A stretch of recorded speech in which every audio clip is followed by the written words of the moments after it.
Your phone buzzes with a text you have been dreading, a simple message that sends your heart racing, another argument about the same old thing, another night of tension.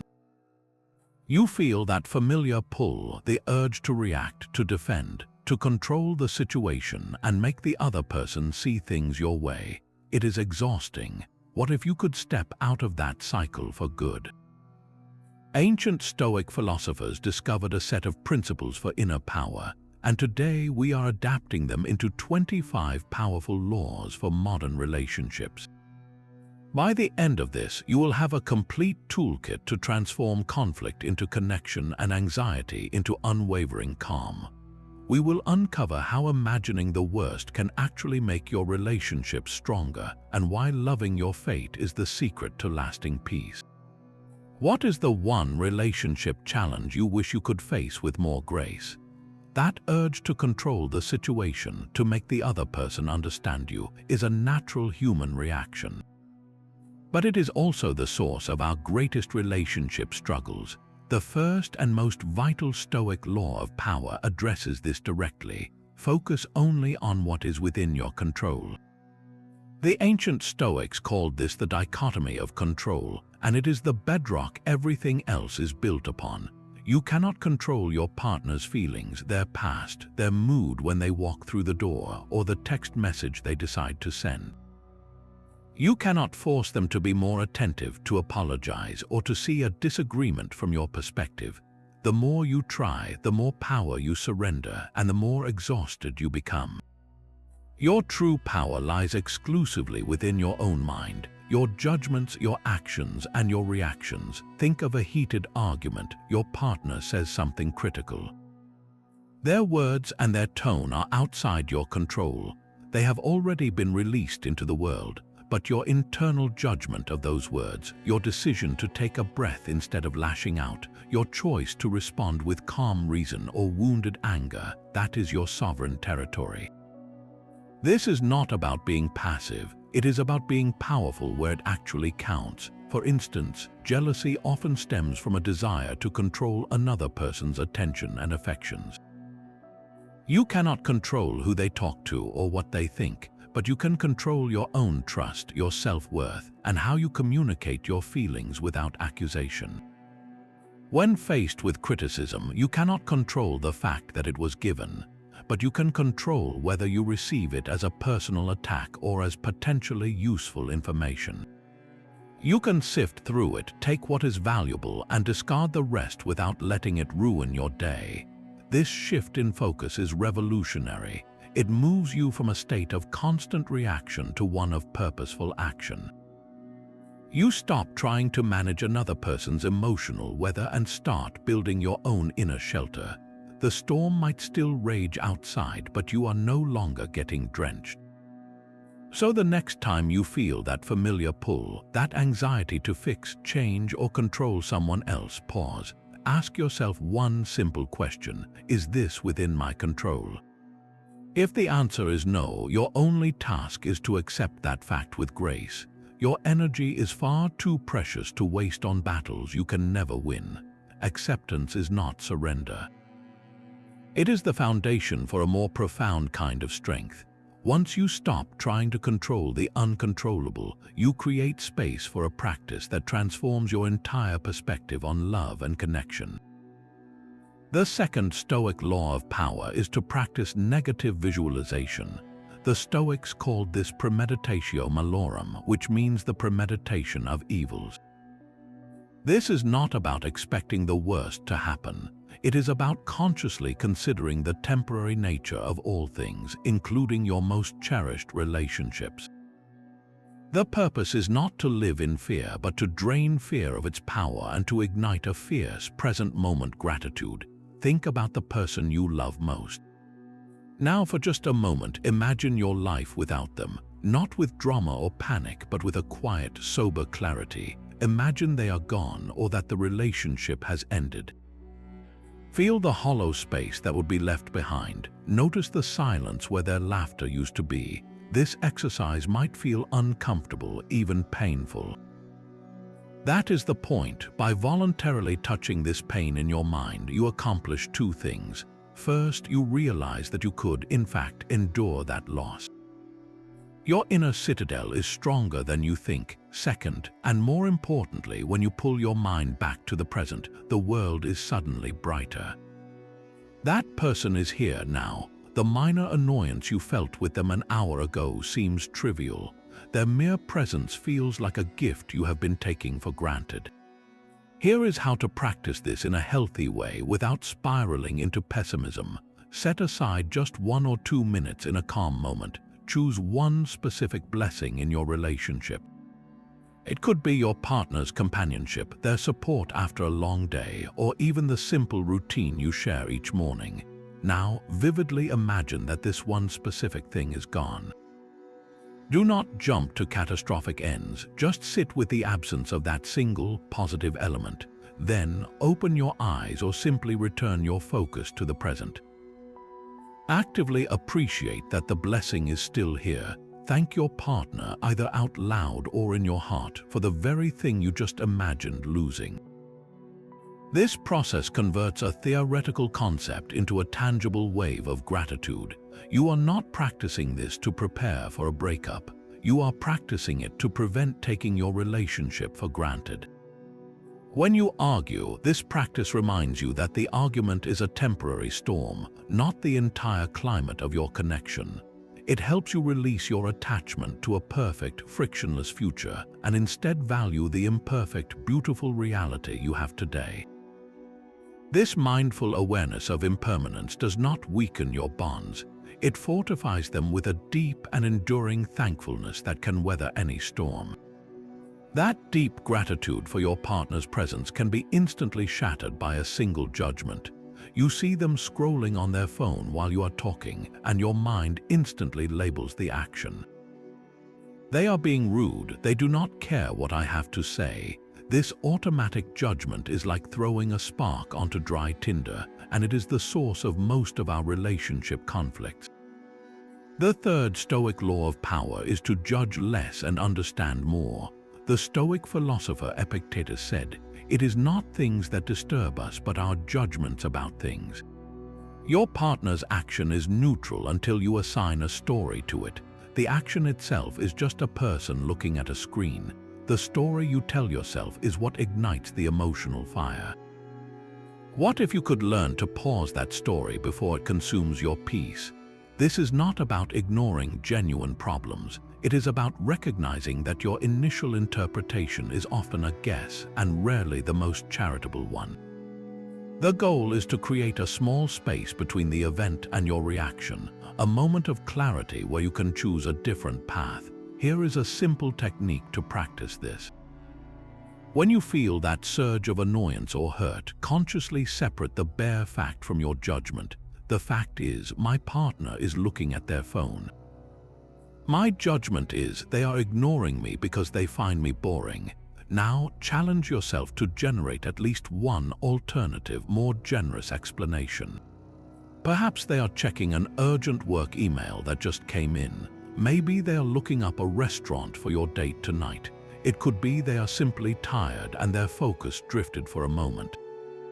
The truth of which story is correct is not the immediate point. The power lies in the act of generating alternatives. This simple pause dismantles the certainty of your initial judgment. It reminds you that you are not a mind reader and that other realities are possible. This transforms your internal state from one of victimhood to one of curiosity. Instead of reacting with a sharp, "Are you even listening to me?" you might choose a calmer, more connected approach. You could wait a moment, then say, "It seems like something on your phone has your attention. Is everything okay?" This opens a door for understanding instead of slamming it shut with an accusation. Applying this law during a disagreement is even more powerful. When your partner says something that feels like a personal attack, pause. The fact is, they used a harsh tone and said I was being selfish. My judgment is, they are trying to hurt me and they do not appreciate anything I do. A more charitable interpretation might be they are feeling overwhelmed and unheard themselves, and this is their clumsy way of asking for help. This shift does not excuse unkind behavior, but it does allow you to address the root cause instead of just the symptom. You stop fighting the person and start addressing the problem. By withholding your automatic judgment, you reclaim your emotional freedom. You are no longer a puppet whose strings are pulled by every external action.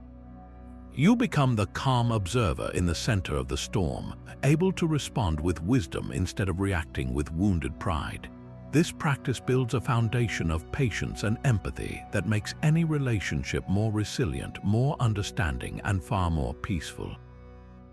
That calm observer in the center of the storm, the one who chooses wisdom over pride, does not appear by magic. They live in a fortress they have built brick by brick within themselves. The fourth Stoic law of power is to fortify your inner citadel.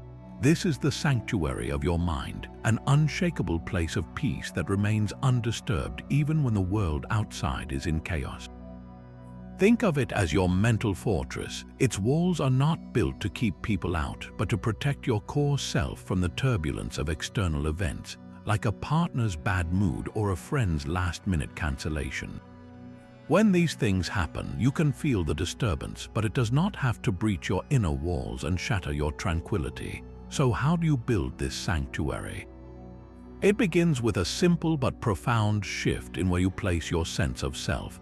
If your happiness depends entirely on your partner being cheerful, or your friends always keeping their plans, then you have handed them the keys to your emotional state. You are living in a house with no walls, exposed to every change in the weather. Building your inner citadel means moving your treasures inside. Your self-worth, your values, and your peace of mind become the treasures you guard. A friend's cancellation is no longer a personal rejection, but a simple change of plans. You can feel disappointment without letting it collapse your entire evening.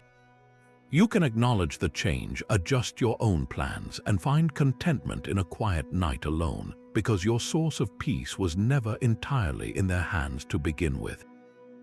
Your partner comes home from work in a terrible mood, slamming the door and speaking in short, sharp sentences.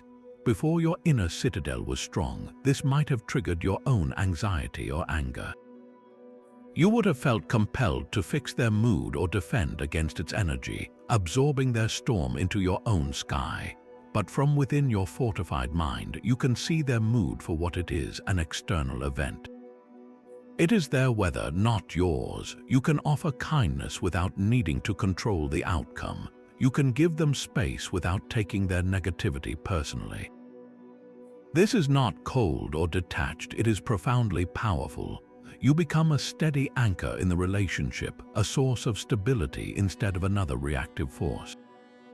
The bricks for this fortress are laid through daily practice. Every time you pause before reacting, you add a brick. Every time you choose to find contentment within yourself instead of demanding it from others, you strengthen the walls. Meditation, journaling your thoughts, or simply spending 10 minutes in quiet reflection each day are the tools that build this inner strength. Your inner citadel is your ultimate source of freedom in relationships. It allows you to love others fully, not because you need them to be happy, but because you choose to from a place of wholeness and unshakable inner peace. That unshakable inner citadel gives you the strength to face anything your relationships bring, not with resistance, but with a surprising and profound acceptance. The fifth Stoic law of power is to embrace Amor Fati, the love of your relationship fate. This Latin phrase means to love everything that happens in your relational world, not just the easy, joyful moments, but the messy arguments, the painful misunderstandings, and even the heartbreak of an ending. It is the radical decision to see every single event as a necessary thread in the tapestry of your life, woven there for your ultimate benefit and growth. Amor Fati is not about being a passive doormat or pretending that pain does not hurt. It is about shifting your perspective from "why is this happening to me" to "what is this here to teach me?" Every challenge in a relationship is a masterclass in patience, communication, or setting boundaries. every disagreement is a mirror showing you a part of your own character you might not have seen clearly. Even an ending, as agonizing as it feels, is not a random punishment. It is a redirection, a closing of a chapter that needed to end so a new one more aligned with your growth, could begin. Think of a time you had a major fight with someone you love. In the moment, it feels like a pure negative, a failure. But with the lens of Amor Fati, you can look back and ask, what did that conflict reveal? Did it show you a hidden insecurity you need to address? Did it force you to learn how to articulate a boundary you had never set before? Did it teach you the true cost of unspoken resentment? That argument, as painful as it was, became a crucial lesson that made you wiser and stronger for the future. This philosophy transforms your entire approach to love. You stop seeking a perfect, conflict-free relationship, an impossible ideal that only leads to frustration. Instead, you start to value the raw, real, and sometimes difficult process of growing alongside another person. You begin to appreciate the friction because friction polishes the stone. It smooths your rough edges and reveals your true character. When your partner does something that irritates you, instead of seeing it as an obstacle to your happiness, you can learn to see it as part of the curriculum. This person, with all their flaws, is your perfect teacher for the lessons you most need to learn. Loving your fate means accepting that some relationships are seasonal. They come into your life for a specific purpose, teach you what they must, and then naturally conclude. Amor Fati allows you to release them with gratitude for the gifts they gave you, rather than with bitterness over their ending. It is the ultimate act of trust in yourself and in the unfolding of your own story. To practice this, the next time a relationship challenge arises, pause and say to yourself, I love this. I love this because it is here to strengthen me. I love this because it is part of my path. This simple mental reframe does not erase the difficulty, but it infuses it with purpose. It turns you from a victim of circumstance into the active hero of your own life, embracing every part of the journey as essential. Amor Fati is the key that unlocks a profound and unshakable serenity, allowing you to love more fully because you are no longer afraid of what that love might bring. Your words are the architects of your relational world, building bridges or burning them down with every sentence you choose. The sixth Stoic law of power is to speak with purpose and kindness. The Stoics viewed speech as a sacred art, a powerful tool that must be wielded with precision and virtue. This is not just about what you say, but why you say it and how you deliver it. Every word should pass through three gates. Is it true? Is it necessary? Is it kind? When you consciously apply this filter, your communication transforms from a source of conflict into a pillar of trust. Purposeful speaking means eliminating the noise that clutters your connections. This includes gossip, which the Stoics saw as a poison to the soul and to friendship. When you gossip about a mutual friend with your partner, you are not building intimacy, you are building a foundation of suspicion. Your partner learns that you are capable of speaking poorly of others behind their backs, and a subtle question forms in their mind. What do you say about me when I am not there? Similarly, constant complaining about minor inconveniences drains the joy and energy from a relationship. It focuses both of your attention on life's irritations rather than its blessings. Kindness in speech is not about avoiding difficult conversations. It is about conducting them with respect for the other person's dignity. Honesty does not require brutality. You can speak a hard truth with a soft voice, for example, instead of lashing out with, "You never help around the house." You are so lazy. A purposeful and kind approach would be, "I feel overwhelmed trying to manage the house alone. I would really value your help with the dishes tonight."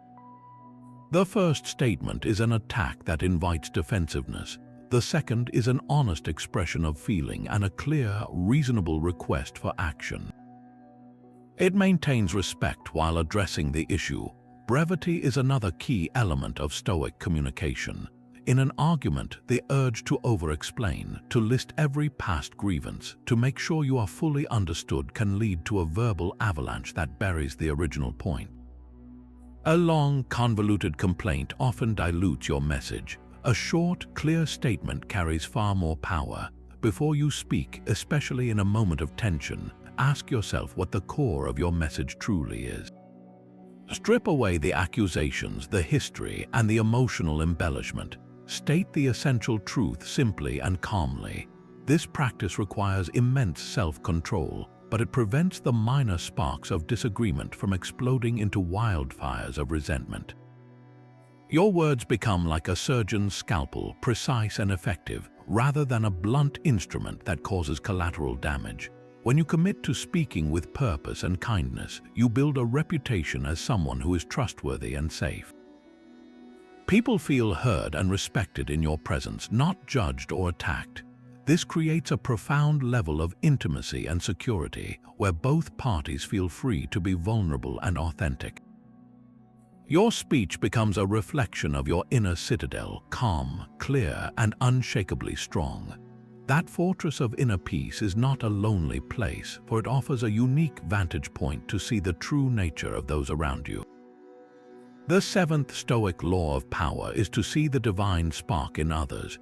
The ancient Stoics believed that every rational human being possesses a fragment of the same universal reason, a spark of the divine that connects us all. When you look at your partner, your friend, or even someone you are in conflict with, you are not just looking at a collection of habits and opinions. You are looking at a being who shares in the same fundamental capacity for reason, love, and virtue as you do. This perspective is a powerful antidote to resentment. In the heat of an argument, it is easy to reduce the other person to a mere obstacle, a source of your frustration. Their humanity becomes obscured by your anger. But what if, in that very moment, you made a conscious choice to look past the harsh words and see the divine spark within them? You are not ignoring their behavior. You are recognizing the deeper essence from which that behavior springs, often from a place of their own pain, fear, or misunderstanding. This person, just like you, is trying to navigate a complicated world. They have their own struggles, their own hidden battles, and their own inner citadel they are trying to protect. When your partner snaps at you after a stressful day, instead of snapping back, pause and see the spark. See the tired, overwhelmed human behind the sharp tone.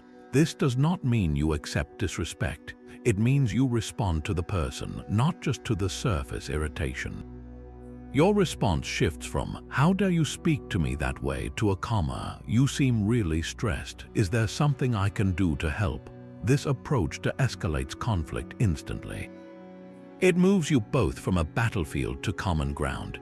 You are no longer two adversaries trying to win, but two allies trying to solve a problem, one of whom happens to be struggling right now. Applying this law also transforms everyday interactions. When you are feeling impatient with a friend who is always late, instead of labeling them as inconsiderate, see the spark. Perhaps they are struggling with time management, or are overcommitted, or are simply wired differently. This view does not make their lateness okay, but it does replace your irritation with empathy. It allows you to address the issue with compassion rather than criticism, which is far more likely to create a positive change. Seeing the divine spark is a daily practice of re-enchantment with the people in your life. It prevents you from taking them for granted, from reducing them to a flat character in the story of your life.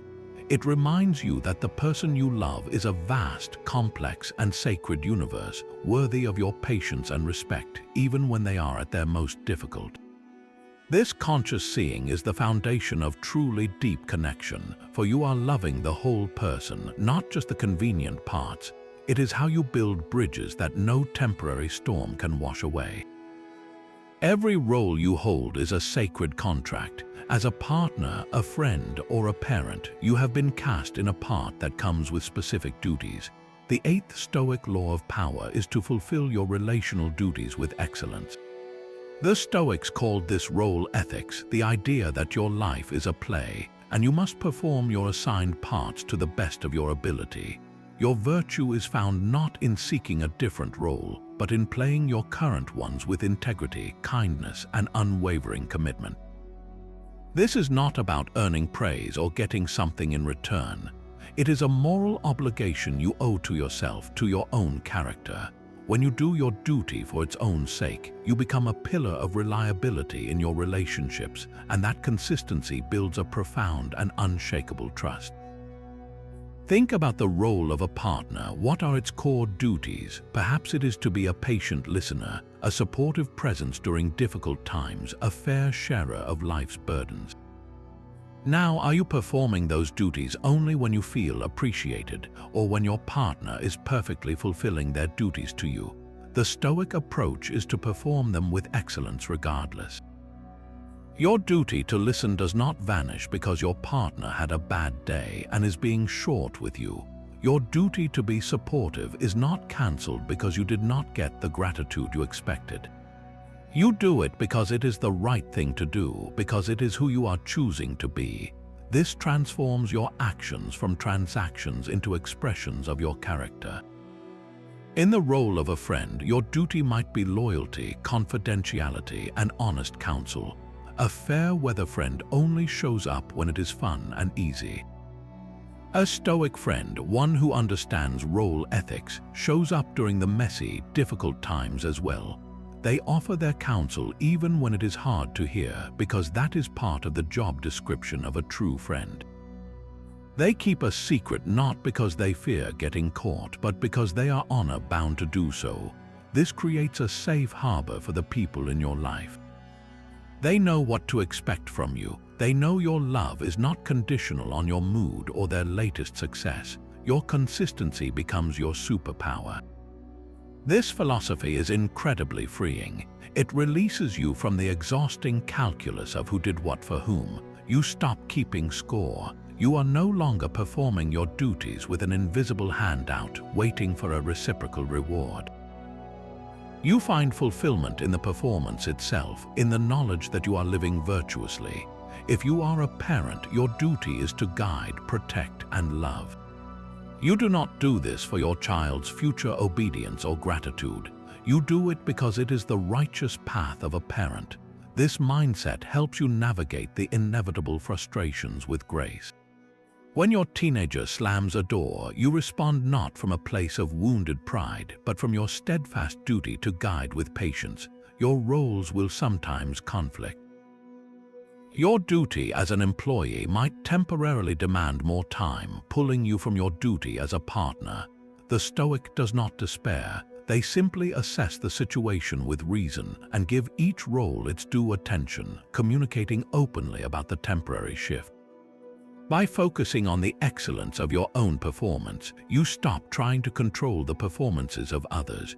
You become the calm, reliable center of your own relational world, and in doing so, you inspire those around you to rise to their own best selves.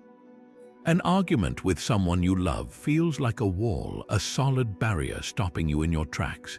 The 9th Stoic Law of Power teaches us that this wall is not a dead end, but the path itself.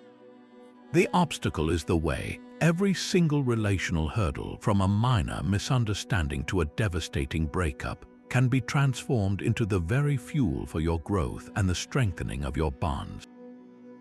This is not a platitude, but a practical method for turning resistance into momentum. Consider a recurring argument about household chores. You see it as a frustrating obstacle to your domestic peace. The Stoic sees it as a training ground. The obstacle, the argument itself, is showing you the way forward. It is pointing directly to a need for a clearer system, a more equitable division of labor, or a deeper conversation about shared values. The friction is not the problem, it is the signal. Your task is not to wish the argument away, but to lean into it and ask, what is this trying to teach me? What skill is it forcing me to develop? Perhaps it is the skill of calm negotiation or the art of making a fair request without accusation. The obstacle becomes your personal coach, demanding you become more patient, more articulate, or more organized. This mindset is revolutionary when applied to a partner's difficult trait. Their stubbornness is an obstacle. The way is for you to cultivate greater flexibility and creative problem solving. Their emotional withdrawal is an obstacle. The way is for you to practice offering safety and patience without suffocation. You stop fighting their flaw and start using its presence as a whetstone to sharpen your own virtues. Even the ultimate relational obstacle, a breakup, can be framed this way. The searing pain of an ending is a formidable wall. It feels insurmountable. But the way through is not around it, but directly through its core. The heartbreak becomes the fuel for a profound journey inward. It forces you to rebuild your inner citadel from the ground up. It teaches you self-reliance, resilience, and the painful but essential lesson that your wholeness cannot be outsourced to another person. The end of a relationship often clears the space for a new beginning that is more aligned with the person you are becoming. The obstacle of loss shows you the way to a deeper, more authentic version of yourself. So the next time you hit a wall in a relationship, do not retreat or rage against it. Pause and reframe. This obstacle is not blocking my path, it is revealing it. What action does this difficulty require of me? What quality must I cultivate to move forward? Your response shifts from "why is this happening to me?" to "what is this making me become?" When you learn to walk this path, you stop seeing your partner as an adversary creating problems and start seeing them as a partner in a shared training exercise for the soul. The very things you once saw as relationship-ending crises become the challenges that forge an unbreakable connection, built not on the absence of problems, but on your collective strength to use them as the way. Your comfort zone is a beautiful, well-appointed room, but its walls slowly close in if you never leave. The 10th Stoic Law of Power invites you to step outside that room on purpose, to practice voluntary discomfort in your relationships. This ancient exercise is not about self-punishment, but about inoculation. By willingly embracing small, manageable hardships, you build an immunity to the larger shocks that life and love will inevitably bring. You learn that you can handle difficulty, and in doing so, you drain fear of its power. Imagine the simple act of letting your partner choose the movie every single time for a month, even when their taste baffles you. You are not just giving up control over your evening's entertainment. You are training your mind to find contentment even when your personal preferences are not being met. You are proving to yourself that your happiness does not depend on getting your way. This is a revolutionary act in a world that constantly tells you to prioritize your own desires. Or consider voluntarily taking on a household chore you despise, the one your partner usually handles not as a grand gesture but as a quiet practice. While you are scrubbing that pan or taking out that trash, you are not just cleaning, you are building empathy. You are physically connecting with the effort your partner routinely expends, fostering a deeper appreciation for their contributions to your shared life. This practice shatters the illusion of ease and reminds you that your comfort is often built on someone else's labor. This discipline also applies to emotional comfort. The next time you feel the urge to offer unsolicited advice to solve your partner's problem, practice the discomfort of simply listening. Hold your tongue. Sit with the feeling of helplessness. Offer your presence instead of your solutions. This voluntary restraint builds the muscle of true empathy, allowing the other person to feel heard and supported rather than fixed and managed. The ultimate goal is to prevent yourself from taking the relationship for granted. When you intentionally forego a minor pleasure or embrace a small annoyance, you shake yourself awake. You realize that the easy, comfortable routine you share is a gift, not a guarantee. That morning coffee your partner brings you tastes sweeter when you remember you could, and sometimes do, choose to make your own. The warmth of your shared bed feels more profound on a night you voluntarily sleep on the less comfortable side. These are not acts of deprivation, but of re-enchantment.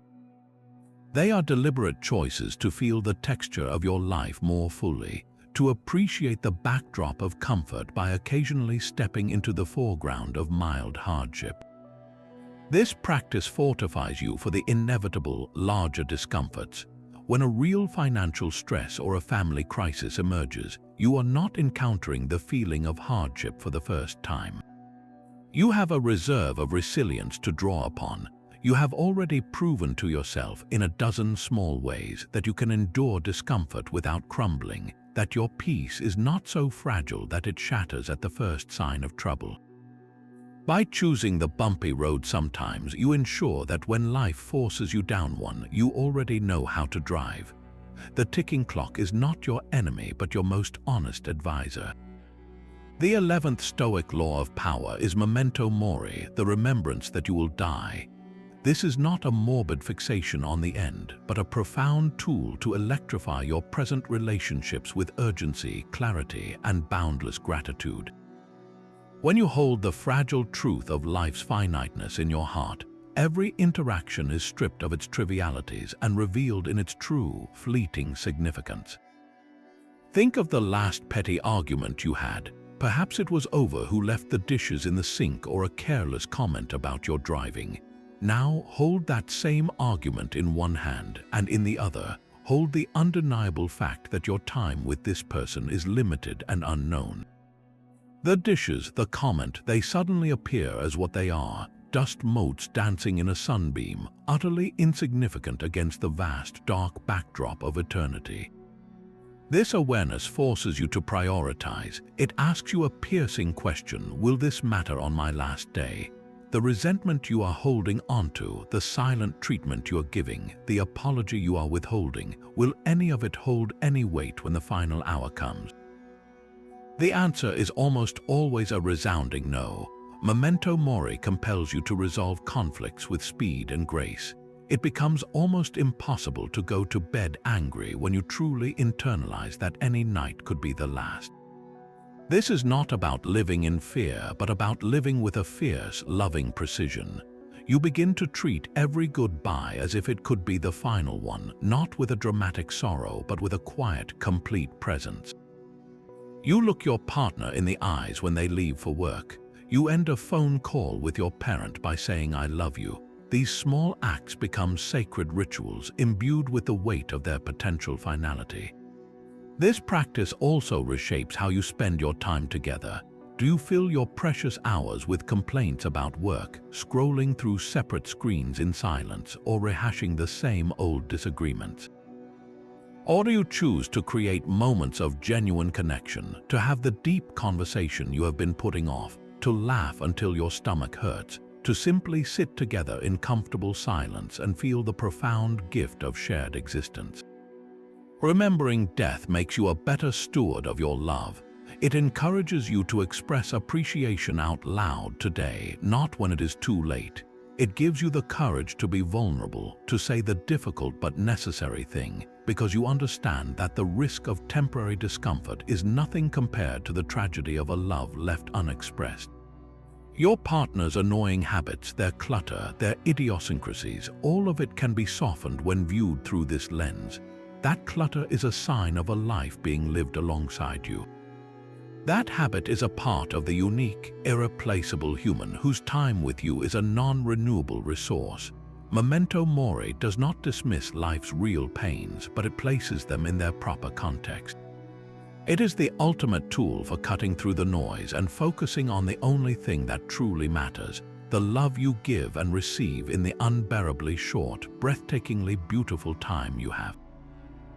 That fleeting moment between a trigger and your reaction is where your true power resides. The 12th Stoic Law of Power is to guard your impressions. Our minds are constantly bombarded with sensory data, and our initial interpretation of that data is what the Stoics called an impression. It is the raw, unfiltered story your mind instantly creates. Your partner forgets to do a chore they promised, and the impression flashes: they do not respect me or my time. That impression feels like an undeniable truth, a fact that demands an angry reaction. But the Stoics discovered a critical secret. You do not have to assent to it. You can catch that initial impression, hold it at arm's length, and examine it before you let it become a belief that dictates your behavior. This is the core of emotional self-defense in relationships. Think of your mind as a castle gate. The impression is a messenger rushing in, shouting an alarming report. Your job as the gatekeeper is not to immediately rally the troops and go to war based on that one message. Your duty is to stop the messenger and question them. Is this report accurate? Is it the whole story? Are there other possible explanations? This simple pause is the difference between a thoughtful response and a regrettable outburst. Here is a practical 4-step method you can use in the heat of the moment. First, label the impression. The moment you feel that surge of anger or hurt, internally name it. This is an impression of disrespect. This is an impression of being ignored. Just by labeling it, you create a small sliver of space between you and the raw emotion. You are no longer the emotion itself, you are the observer of the emotion. Second, dispute the impression. Actively challenge its validity. Is it absolutely true that they forgot because they do not respect me? What is another, more charitable explanation? Perhaps they are overwhelmed with a work deadline. Maybe they wrote it down and simply lost the note. It could be a genuine human mistake with no malicious intent whatsoever. Third, consider the consequence of assenting. If I accept this negative impression as the whole truth, what will happen? I will likely react with coldness or accusation. This will start a fight, create resentment, and ruin our evening. Is that outcome worth it for a forgotten chore? Almost certainly not. Fourth, choose a virtuous alternative. Based on a more reasonable interpretation, what would a wise and kind person do? They would calmly mention the forgotten task without accusation. They would ask if everything is okay, offering support instead of blame. By walking through these steps, even quickly in your mind, you reclaim your sovereignty. You are no longer a puppet controlled by every negative impression that comes your way. Applying this to a moment of jealousy can be transformative. You see your partner laughing warmly with someone else. The initial impression screams, they are more interested in that person than in me. If you assent, you become sullen, possessive, or needy. But if you guard the impression, you label it as jealousy, dispute its certainty by remembering your partner's love and commitment, and choose the virtuous path of trust and security. You might even join the conversation with genuine warmth. Guarding your impressions is not about suppressing your feelings. It is about interrogating the stories that create those feelings. It is the daily practice of building a more peaceful, rational inner world, which in turn creates a more harmonious outer world in all your relationships. You become the calm, clear-eyed guardian of your own peace. There is a profound strength in knowing when to stop pushing against an immovable wall. The 13th Stoic Law of Power is the art of acquiescence, the practice of gracefully accepting the things in a relationship you simply cannot change. This is not about giving up or admitting defeat. It is about a strategic and liberating surrender to reality, which paradoxically returns a tremendous amount of peace and personal influence back to you. Every relationship contains fixed points, unchangeable elements like a partner's deeply ingrained habits, their core personality traits, or the complex dynamics of their family. You can spend years and an enormous amount of emotional energy trying to remodel these fundamental structures. You can argue, plead, and grow resentful, all while making zero progress. Acquiescence is the decision to stop trying to change the weather and simply learn to dress appropriately. Consider a partner who is chronically late. After numerous discussions, it becomes clear this is a deeply woven part of their character, not a personal slight against you. The art of acquiescence means you internally accept this fact. You stop expecting them to be on time and adjust your own expectations and plans accordingly. You bring a book to appointments. You schedule events with built-in buffer time. This is not enabling, it is engineering your own peace of mind. The moment you accept they will be late, their lateness loses its power to frustrate you. You reclaim the emotional energy you were wasting on resentment and can now channel it into more positive aspects of the relationship. this principle applies powerfully to family dynamics. You cannot change your partner's family, their history, or their ingrained ways of interacting. Trying to do so is like trying to redirect a river with your bare hands. Acquiescence means you accept the river's flow. You stop fighting their reality and instead focus on how you will navigate it with your own boundaries and grace. You attend the family gathering not with tension and a desire to reform everyone, but with the calm observation of an anthropologist. You interact on your own terms, you set limits on your time, and you release the need for their approval or for them to be different. This graceful acceptance is often misinterpreted as weakness, but in truth, it is a position of immense power. When you are no longer emotionally entangled in trying to change the unchangeable, you become calm, centered, and unpredictable. Your partner or their family can no longer trigger you with their predictable behavior.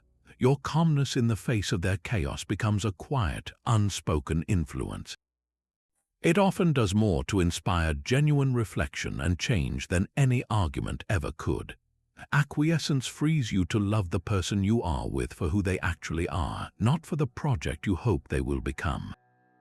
You stop seeing their stubbornness as a flaw to be fixed and start appreciating the stability it can provide in a crisis. You stop resenting their dreamy nature and start enjoying the creativity they bring into your life. By accepting the whole person with all their immutable traits, you create a space of unconditional regard that is the very essence of deep, secure love. This art turns your relationship from a constant renovation project into a comfortable, beloved home where you can both truly relax and be yourselves.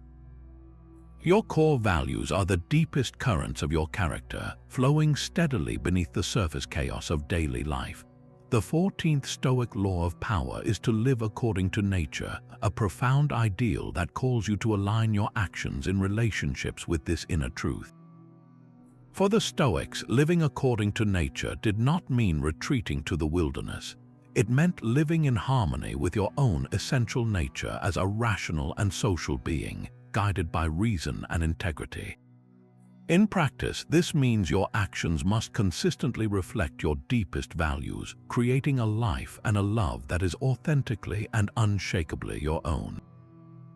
When your words, your choices, and your treatment of others are in perfect alignment with your principles, you experience a profound sense of congruence. There is no internal conflict, no nagging voice of hypocrisy. This integrity becomes the bedrock of trust in all your connections. People know where you stand because you stand on solid ground. Consider the value of honesty. You believe it is important, yet you find yourself telling a small, convenient lie to your partner to avoid a minor conflict. In that moment, you are living against your nature. You have prioritized temporary comfort over the integrity of your character and the trust in your relationship. The friction you feel is not just about the lie itself, but about the misalignment between your action and your core self. Living according to nature means choosing the difficult truth because the temporary discomfort of the conversation is far less damaging than the slow erosion of your own self-respect and the foundation of your bond. This principle also governs your social nature. As a rational being meant for community, your nature is to cooperate, to be fair, and to contribute to the well-being of your relationships. When you act out of pure selfishness, when you take more than you give or manipulate to get your way, you are acting against this fundamental design. It might work in the short term, but it creates a life of isolation and internal dissonance. You feel out of sync with the world because you are out of sync with yourself. Living according to nature asks you to make decisions not based on what is easiest, but on what is right. For example, a friend confides in you with a painful secret. The easy, self-protective path might be to offer a quick platitude and change the subject. The path of your social nature, however, is to lean in, to listen fully, and to offer genuine support, even if it costs you time and emotional energy. You do this not for reward, but because it is the expression of who you are at your core, a being capable of empathy and connection. In your most intimate relationship, this law demands authenticity. Are you showing up as the person you truly are, or as the person you think your partner wants you to be? Are you hiding your quirks, stifling your opinions, or minimizing your needs to maintain harmony? This is a rejection of your own nature. Living authentically means having the courage to be fully yourself with all your imperfections, trusting that a relationship built on a genuine foundation is the only kind that can last. It means your partner falls in love with the real you, not a carefully crafted performance that is exhausting to maintain. This alignment is your ultimate compass. When you are unsure how to act in a complex relational situation, you need only ask one question. What action is most in line with my core values and my nature as a rational, social being? The answer may not be easy, but it will always be clear. It will guide you toward the person you are meant to be, and in doing so, attract the relationships that are truly meant for you. The daily friction in your relationship feels enormous, an entire landscape of grievances. Now pull the camera back in your mind higher and higher until you are looking down from the edge of space. This is the 15th Stoic Law of Power, the view from above. It is a mental exercise designed to shrink your problems down to their true size, not by dismissing them, but by seeing them within the vast, humbling context of the cosmos. From this dizzying height, your entire city becomes a tiny grid of lights. Your neighborhood is a speck, your home is invisible, and within that invisible home, the argument you had this morning over a misplaced comment or a messy kitchen is a microscopic event, a fleeting whisper in the silent expanse of time. This is not meant to make your life seem meaningless. It is meant to give you perspective. That irritation you have been clutching all day, how much does it weigh when held against the spinning of planets? The silent treatment you are considering, how far will its echo travel in the infinite void? The view from above injects a powerful dose of humility into your heart. It reminds you that you are a brief, beautiful flash of consciousness on a small rock hurtling through an incomprehensibly large universe. So is your partner. So is the person you are in conflict with. You are both temporary guests here, sharing a miraculous and fragile moment of existence. When you internalize this, the urge to win a petty argument begins to feel absurd. The need to be right seems like a childish game. Why would you spend your precious, minuscule slice of eternity locked in a battle over who forgot to take out the recycling?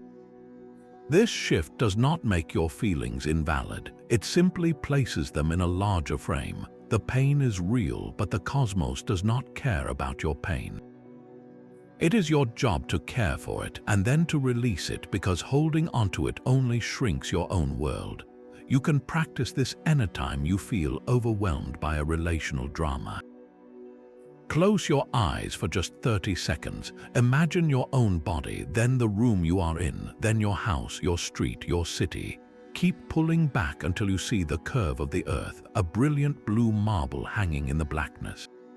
See the sun illuminating one side, the moon circling silently. Hold that image. Now bring your specific problem into that vastness. Watch as its imposing shape shrinks, its sharp edges soften. It is still there, but it is no longer the center of the universe. It is just one small part of an unimaginably grand picture. When you return to your normal awareness, you bring a fragment of that cosmic calm back with you. The problem may still require a solution, but you will approach it with a quieter mind and a more generous spirit. You will see your partner not as an adversary, but as another tiny, brave light sharing this strange journey with you. The view from above is the ultimate remedy for self-importance, transforming your daily struggles from epic tragedies into manageable scenes in a much, much larger story. Your daily friction exists within a far greater web of connection. The 16th Stoic Law of Power introduces sympatheia, the profound understanding that all things are woven together in a single living fabric. You and your partner are not two isolated islands shouting across a divide. You are two distinct trees in the same forest, your roots entangled beneath the surface, sharing the same soil and drawing from the same rain. Your well-being is inextricably linked to theirs, and their pain, even when it manifests as anger toward you, is a tremor you will feel in your own ground. Recognizing this fundamental interconnectedness transforms your entire approach to conflict. A disagreement is no longer a you versus them battle. It becomes an us versus the problem collaboration. You are crew members on the same ship, and if your partner is struggling to manage the sails, the entire vessel is affected. Your fates are shared. You do not solve the problem by criticizing their sailing technique from the other side of the deck. You move to help them because a stable ship benefits you both and a sinking ship takes you both down. This perspective naturally dissolves the poison of resentment. When your partner is short with you after a difficult day, sympatheia allows you to feel their stress not as a personal attack but as a shared burden. Their bad day becomes our challenge to navigate. You can meet their sharp tone not with a sharper one of your own but with a calm question. You seem really drained. What can I do to help us get through this evening more peacefully? This simple shift from you to us changes everything. It fosters a deep and abiding sense of teamwork. You start making decisions not based solely on what is good for you, but on what is good for the relationship itself, understanding that the health of the relationship is the foundation for your individual happiness. Every kind act you perform, every moment of patience you extend, is not a sacrifice you make for them. It is an investment you make in the shared system that sustains you both. This is the essence of compassion. Compassion is not merely feeling sorry for someone.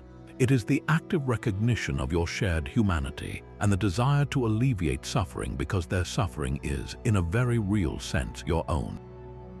When you truly see your partner as part of you, their joys feel like your joys and their struggles become your call to action. You become allies in the grand, difficult, and beautiful project of building a life together. Your relationship becomes a single entity you are both responsible for nurturing, a small but vital reflection of the interconnected world you inhabit. Your value is not a prize to be awarded by someone else's affection. The 17th Stoic Law of Power is to define your own worth. This principle strikes at the very heart of codependency, the painful pattern where your sense of self becomes tangled with your partner's opinions and moods. The Stoics offered a radical alternative. Your worth is not derived from your relationship status, your partner's praise, or their constant attention. It is an internal possession built upon the unshakable foundation of your own character and virtues. When you outsource your self-esteem, you hand another person a remote control to your inner world. Their bad day becomes your failure. Their moment of distance becomes proof of your unlovability. This is a recipe for perpetual anxiety and a loss of your own identity. True power lies in reclaiming the authority to validate yourself. So what does this look like in daily practice? It means your core identity remains solid, whether you are in a loving relationship or navigating life alone. You are a person of integrity, kindness, and resilience, regardless of who is standing beside you. Your partner's love becomes a beautiful addition to your already complete life, not the missing piece that makes you whole. This self-defined worth transforms how you handle conflict. If you know your value is inherent, you no longer need to win every argument to feel secure. You can disagree without fearing that the disagreement will shatter the relationship because your wholeness does not depend on its constant harmony. You can hear constructive criticism without collapsing because your self-worth is not on trial. Their feedback is about a specific action, not a verdict on your entire being. This inner stability makes you a better partner. You stop seeking constant reassurance, which can be draining for the other person. You stop interpreting their need for solitude as a personal rejection. You can give love freely without the hidden agenda of needing it to prop up your own sense of self. You love from a place of abundance, not deficit. Imagine your partner forgets an important anniversary. The codependent reaction is a spiral of self-doubt. They do not love me enough. I am not memorable or important. But if your worth is self-defined, your internal monologue is entirely different. You might feel disappointment, that is natural, but your core assessment of yourself remains untouched. You are still a person of value. This allows you to address the issue from a place of strength. You can calmly express your feelings without resorting to accusations or desperate pleas for validation. Your worth was never truly in question, only their action was. This is the ultimate protection against emotional manipulation and unhealthy dynamics. When you know your own value, you will not tolerate treatment that contradicts it. You set boundaries not as punishments, but as natural expressions of your self-respect. You become a magnet for healthier relationships because you are no longer willing to sacrifice your inner peace for the illusion of external approval. Your character, your actions, and your integrity, these are the only currencies of worth that truly matter, and they are entirely within your power to cultivate every single day. Your best effort is a seed you plant, not a guarantee of the harvest. The 18th Stoic Law of Power introduces the reserve clause, a practice of doing your absolute best in your relationships while simultaneously holding the outcome lightly. You invest your full effort, your deepest care, and your most honest communication, all while making peace with the fact that the final result is not entirely within your control. This is the delicate balance between total commitment and total surrender. Think of inviting a friend to reconcile after a long estrangement. You prepare your words with care, you choose a quiet setting, and you speak from the heart, offering a genuine apology and expressing your desire to reconnect. This is your action, your duty, and you perform it with excellence. The reserve clause is the quiet understanding you hold alongside that effort. You accept that your friend may not be ready to forgive. They might respond with anger or silence or a polite dismissal. Your peace does not depend on their specific response, but on the knowledge that you have done everything within your power to mend the bridge. You controlled your part, you cannot control theirs. This principle is vital in romantic relationships. You can be the most attentive, supportive, and loving partner possible. You can listen, you can help, you can show up day after day. The reserve clause is the inner agreement that this is the right way to live, regardless of whether your partner reciprocates in the exact way you hope. You love fully not to earn love in return, but because loving fully is its own reward. It is an expression of your character. If the relationship ends despite your best efforts, you are not left with the devastating feeling that you failed. You are left with the quiet dignity of knowing you were true to yourself. You can grieve the loss without the added poison of self-recrimination. Applying the reserve clause transforms how you make requests. You can ask your partner for a change in behavior, framing it clearly and kindly. You put your full effort into a constructive conversation. The reserve clause allows you to be at peace whether they agree to change or not. If they do, wonderful. If they do not, your inner stability remains intact and you are faced with a clear choice to accept them as they are or to reconsider the relationship's terms, all from a place of calm rather than desperate need. This is the opposite of apathy. It is the highest form of engaged, passionate living. You pour your heart into your relationships, you take bold risks in love, you offer vulnerability, all while knowing the outcome belongs to fate. You are like an archer who focuses only on drawing the bow with perfect form, aiming true, and releasing the arrow with a steady hand. The wind, the movement of the target, these are beyond the archer's domain. The reserve clause is the archer's serene acceptance of whatever happens after the arrow leaves the bow. By embracing this practice, you free yourself from the anxiety of attachment. You begin to experience the pure joy of loving for its own sake, of trying for the sake of the effort itself.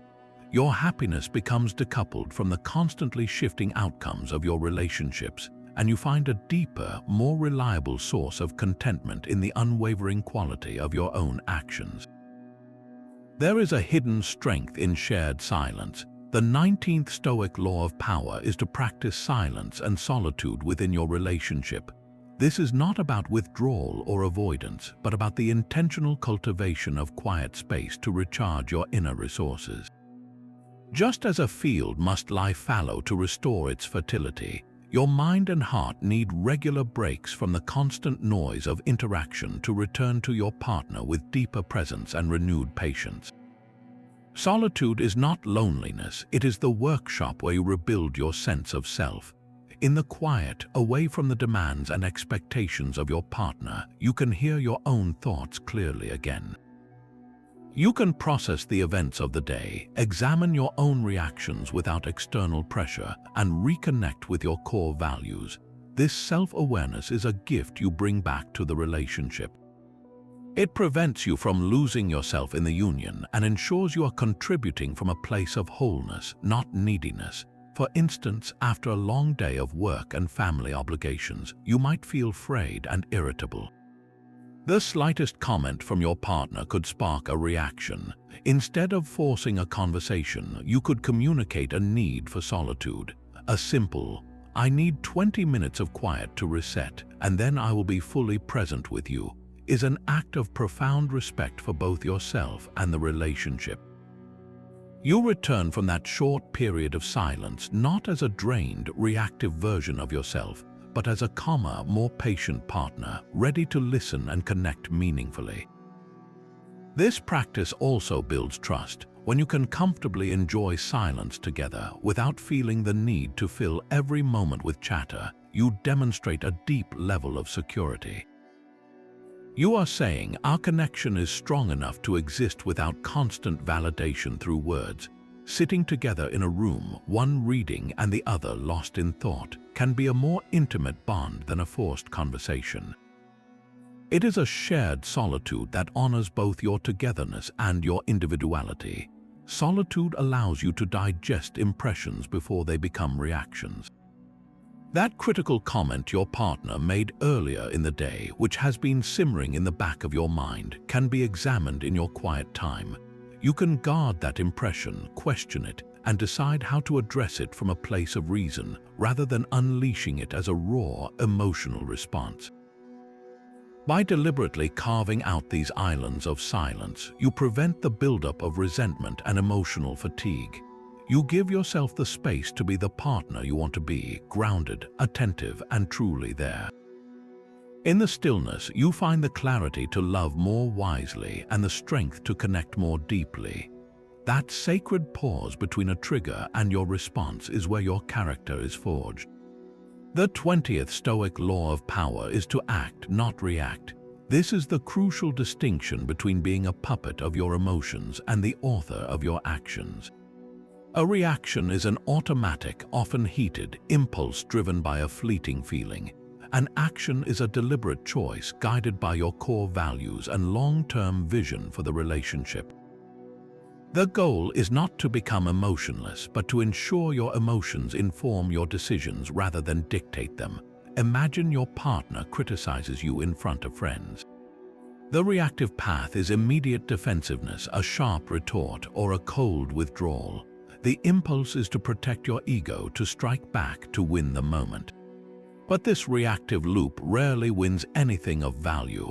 It only deepens the wound and escalates the conflict. The path of action requires you to create a space, however small, between that sting of embarrassment and what you do next. In that space, you reclaim your power. One of the most effective strategies for building this pause is to physically anchor yourself in the present moment. When you feel the surge of anger or hurt, drop your awareness into your body. Feel your feet flat on the floor. Notice the sensation of your breath moving in and out. This simple act of grounding pulls you out of the chaotic narrative in your head and into the solid reality of the present. It only takes 3 seconds, but in that time, the initial tsunami of emotion often loses its overwhelming force, allowing a sliver of reason to enter.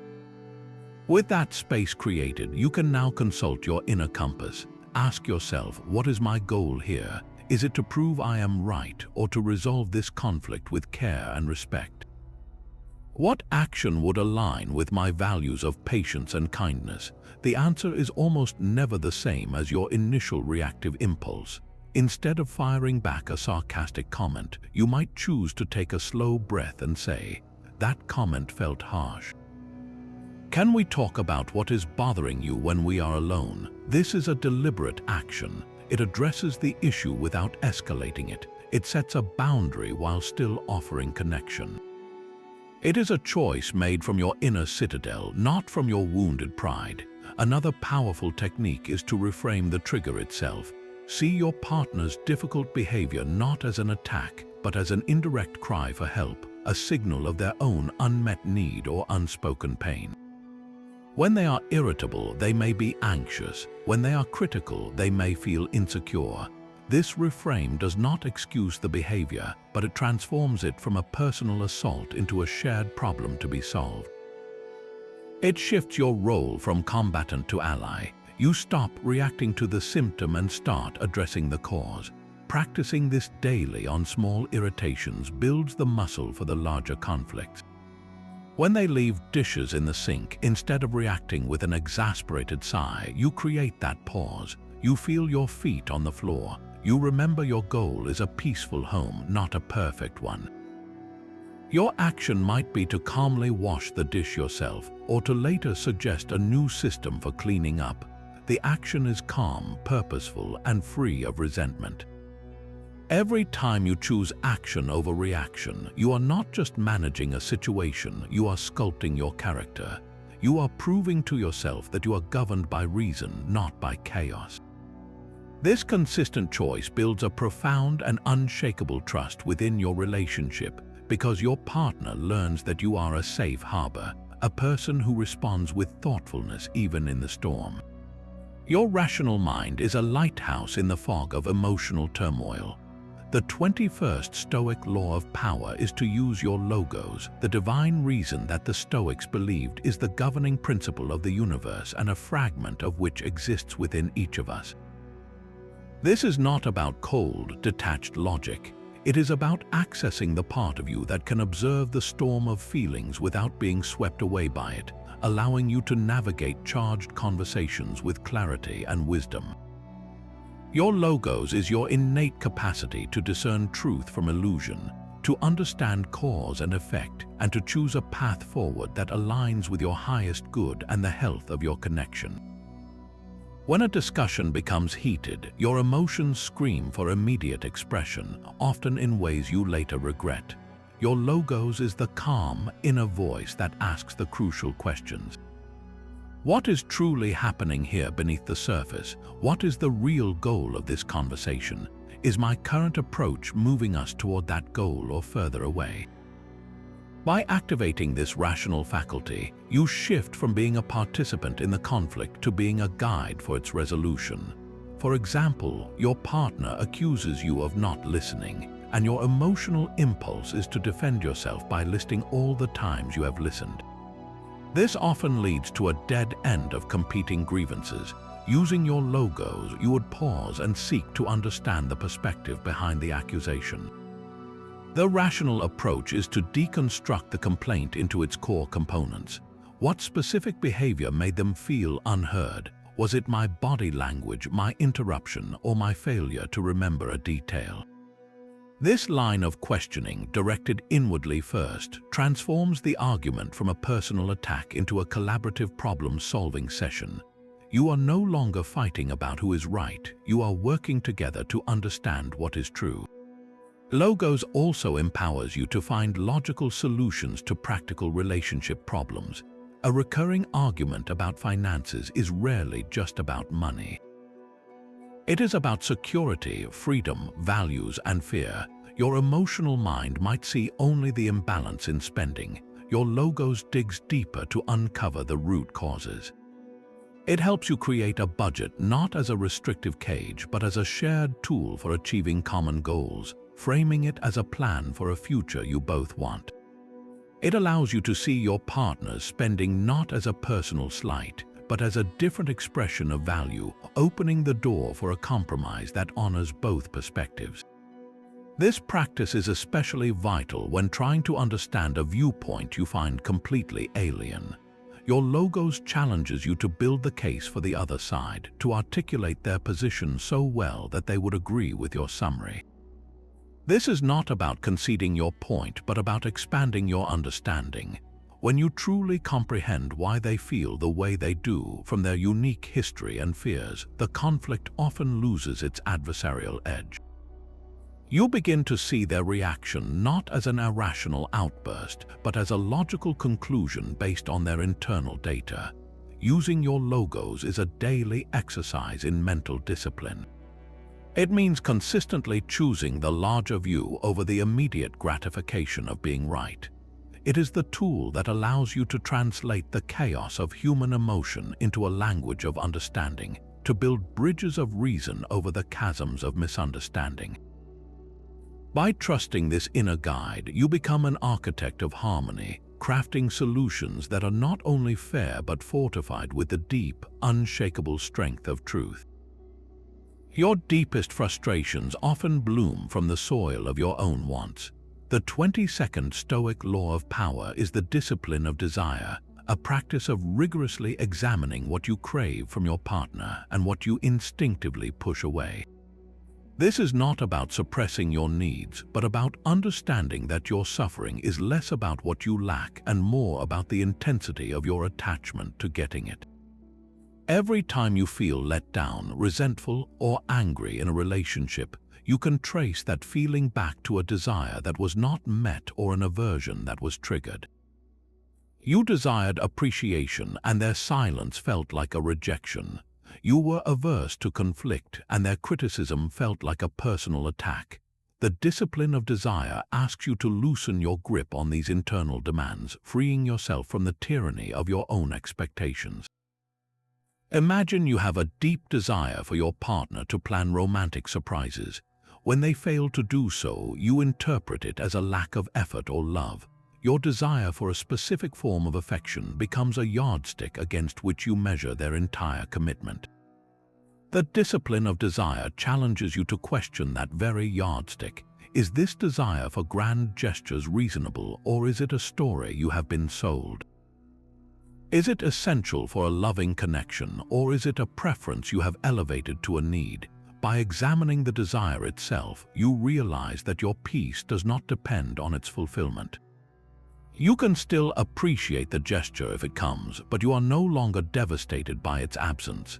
This creates a spaciousness in the relationship where your partner can express love in their own authentic way, which might be through steady reliability or quiet acts of service, rather than through the specific script you had in your head. The same discipline applies to your aversions. You might have a strong aversion to your partner's clutter. Every scattered item feels like a personal invasion, triggering irritation. The discipline here is to sit with the discomfort without letting it dictate your mood. You acknowledge the aversion, you notice the physical feeling of annoyance, but you refuse to let it become a full-blown narrative about their disrespect for your space. You can address the clutter calmly, or you can choose to accept it as the harmless price of admission for sharing your life with this wonderful, messy human. This practice is the ultimate antidote to the scorekeeping and resentment that poison partnerships. When you want less from your partner, you are more able to receive what they freely give. When you are less averse to the inevitable frictions of shared life, you stop seeing every minor irritation as a battle to be won. Your contentment ceases to be a hostage they must rescue through perfect behavior and becomes a state you cultivate from within. You begin to desire only what is virtuous and within your control, your own integrity, your own kindness, your own peace. And you learn to meet your aversions not with resistance, but with a calm and curious mind, transforming life's inevitable rough edges into opportunities to practice patience and grace. Your every action in a relationship is a vote for the kind of world you want to build together. The 23rd Stoic Law of Power is the discipline of action, which demands that your deeds are never just for your own benefit, but are always guided by the common good. This means filtering every single thing you do through the lens of the four cardinal virtues: wisdom, courage, justice, and temperance. It is not enough to have good intentions. Your actions must embody these principles, creating a shared life that is wise, brave, fair, and balanced. Wisdom in action is the virtue of seeing the situation clearly and choosing the most effective response. It is the opposite of reacting from a place of assumption or old baggage. For example, your partner is distant and withdrawn. The unwise action is to bombard them with questions or withdraw in retaliation, escalating the tension. The wise action, guided by the common good, is to observe the pattern, consider their recent stress at work, and choose a moment of quiet connection. You might simply sit with them and say, "I have noticed you seem quiet. I am here if you want to talk, or we can just be together." This action is thoughtful, targeted, and aims to de-escalate rather than inflame. It seeks to understand the root of the issue for the benefit of the relationship itself. Courage in action is the virtue of doing what is right, even when it is difficult or frightening. It is not the absence of fear, but the willingness to act in spite of it for the sake of the common good. The most common application of this is having the hard conversation. You know you need to set a boundary about a recurring behavior that drains you. The cowardly action is to avoid the topic, letting resentment build. The courageous action is to schedule a calm time to talk and say, "When this happens, I feel diminished. For the health of our connection, I need us to find a different way." This is terrifying because it risks conflict, but you do it because the long-term health of the bond depends on it. Courage also means apologizing sincerely when you are wrong, laying down your pride for the good of the team. Justice in action is the virtue of fairness, giving each person their due. In a relationship, this means actively considering your partner's needs, rights, and contributions as equal to your own. It is the enemy of selfishness. A concrete example is the division of labor at home. The unjust action is to consistently leave the mental load and physical chores to your partner, prioritizing your own comfort. The just action is to proactively take on your fair share, not because you were asked, but because it is fair. You notice the trash is full and you take it out. You see the calendar is empty and you plan a social outing. Justice is also about fairness in conflict, ensuring you are fighting the problem, not the person, and that both voices are heard with equal respect. Temperance in action is the virtue of moderation and self-restraint. It is the master of your impulses. In the heat of an argument, temperance is the power that stops you from saying the cruel, cutting remark you know you can never take back. You feel the words forming on your tongue, a perfect weapon designed to win the battle but lose the war. Temperance is the discipline that swallows those words and replaces them with, "I am too upset to speak productively right now. I need a few minutes to calm down." This action is a gift to the common good, preventing lasting damage for the sake of a momentary victory. It is also temperance that allows you to moderate your own needs with the needs of the relationship, knowing when to push for your desires and when to yield for the peace and harmony you share. When you align your actions with these four pillars, you become a force for stability and growth. You are no longer a variable of chaos in your partner's life, but a predictable source of virtue. Every choice, from the grand gesture to the quiet moment of restraint, becomes a brick in the foundation of a relationship that is not only strong but truly good. Your mind is a courtroom, and every impression is a witness testifying against your partner's character. The 24th Stoic Law of Power is the discipline of assent, the advanced practice of becoming the skeptical judge in that courtroom, refusing to deliver a guilty verdict until you have thoroughly examined the evidence. This is the final gatekeeper of your peace, the moment you learn to withhold your agreement from the initial, often flawed, story your mind instantly creates. You feel the familiar surge of irritation when your partner arrives late. The witness, your initial impression, stands and declares, "This proves they do not respect my time." In the past, you would have immediately assented, banging the gavel and sentencing your evening to a mood of quiet resentment. The discipline of assent stops the proceeding. You turn to the witness and ask, is that the only possible truth? What other evidence might we be ignoring? Perhaps there was unexpected traffic, a last-minute work crisis, or a simple miscalculation. By withholding your immediate agreement, you prevent a single event from becoming a sweeping indictment of their character. This discipline is what separates a mindful response from a dramatic reaction. It is the difference between thinking, "They are ignoring my texts because they are angry with me," and pausing to consider, "They might be in a meeting or their phone battery might have died." The first thought, once assented to, creates anxiety and neediness. The second, born from withheld assent, maintains your calm and allows you to carry on with your day undisturbed. This requires constant vigilance because your mind is a factory of automatic judgments. The key is to catch the judgment the moment it forms, like catching a spark before it lands on tinder. When your partner makes a critical comment about your cooking, the spark is the thought, "They are ungrateful and never like anything I do." The discipline of assent is the breath you use to snuff out that spark. You look at the thought and say, "I see you, but I do not have to believe you." You then choose a more reasoned path, perhaps acknowledging the comment as a simple preference rather than a global attack on your efforts. This practice transforms your inner world from a battleground into a place of quiet inquiry. You stop being a victim of your own mental chatter. The drama that used to consume your relationships begins to dissolve because drama cannot survive without your eager assent to its first chapter. Every time you successfully withhold your agreement from a negative impression, you strengthen your inner citadel. You are no longer so easily invaded by every passing thought or external event.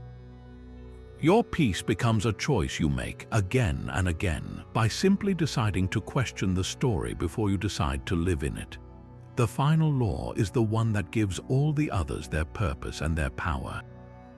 The 25th Stoic Law of Power is to live for the summum bonum, the highest good, which is nothing other than a virtuous character. Every other law we have explored, from guarding your impressions to embracing your fate, is a single stepping stone on the path to this ultimate destination. When you make virtue itself the foundation of your relationships, you are no longer building your connections on the shifting sands of emotion, pleasure, or personal gain. You are building on the unshakable bedrock of your own moral integrity. This is what it means to live for the highest good, to value being a good person more than you value feeling good in any given moment. Your primary goal shifts from seeking a comfortable, conflict-free relationship to cultivating a relationship that makes you a better, wiser, and more courageous human being. The relationship itself becomes a gymnasium for your soul, a place where you practice patience when you are provoked, kindness when you are hurt, and justice when you are tempted to be selfish. When virtue is your highest aim, your actions become remarkably clear. You are no longer trapped in the exhausting calculus of what you can get from your partner. Instead, your guiding question becomes, what is the most virtuous way to act in this situation?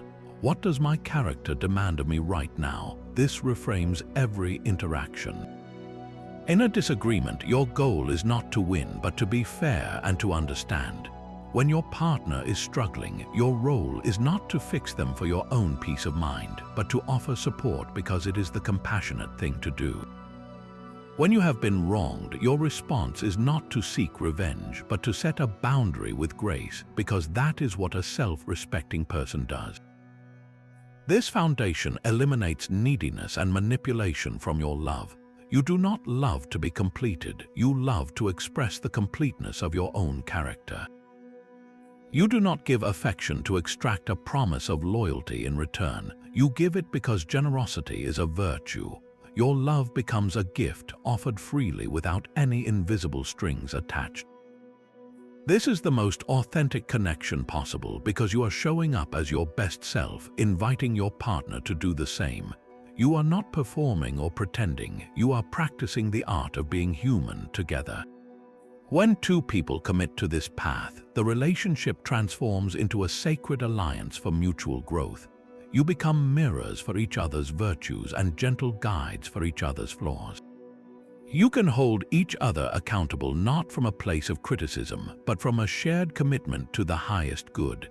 This is the source of true, lasting power in relationships, a power that is calm, generous, and unassailable, because it flows from the one thing no one can ever take from you, the quality of your own soul.